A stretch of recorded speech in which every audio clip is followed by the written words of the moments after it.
या उस घड़ी की तरह है जो दीवार पर टंगी है लेकिन असल में टिक टिक सिर्फ हमारे मन में चल रही है? क्या होगा अगर समय सच में अस्तित्व में हो ही नहीं? ये विचार हमारी पूरी समझ बदल देता है। जीवन और मृत्यु की परिभाषा बदलेगी। अगर समय लीनियर नहीं है तो पहले जन्म बाद में मृत्यु वाला क्रम भी एक परसेप्शंस में हो सकता है। कारण और परिणाम की धारणा बदल सकती है।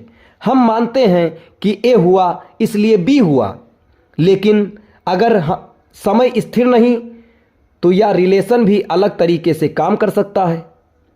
यूनिवर्स की असली संरचना समझने का नया रास्ता खुलेगा। यूनिवर्स शायद इवेंट्स का एक वेब हो जिसमें समय सिर्फ एक डायरेक्शन नहीं बल्कि एक कोऑर्डिनेट निर्देशांक जैसा हो। भावी विज्ञान कहाँ जा रहा है?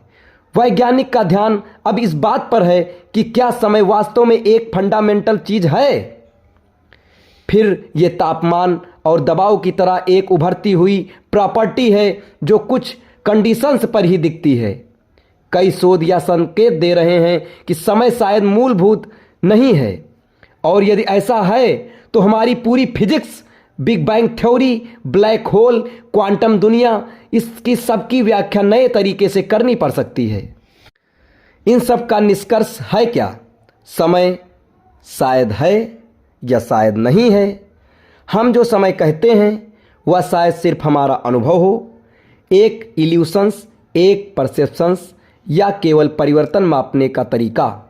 विज्ञान अभी अंतिम जवाब नहीं दे पाया है, लेकिन बीबीसी समेत कई वैज्ञानिक संस्थाएं इस दिशा में स्पष्ट कह रही हैं। समस्त को लेकर हमारी सोच इस समय में अधूरी है और असली तस्वीर अब हम समझना शुरू कर रहे हैं।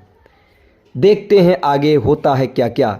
ऐसे ही रोचक तथ्य जानने के लिए हमारे चैनल के साथ बने रहें। धन्यवाद।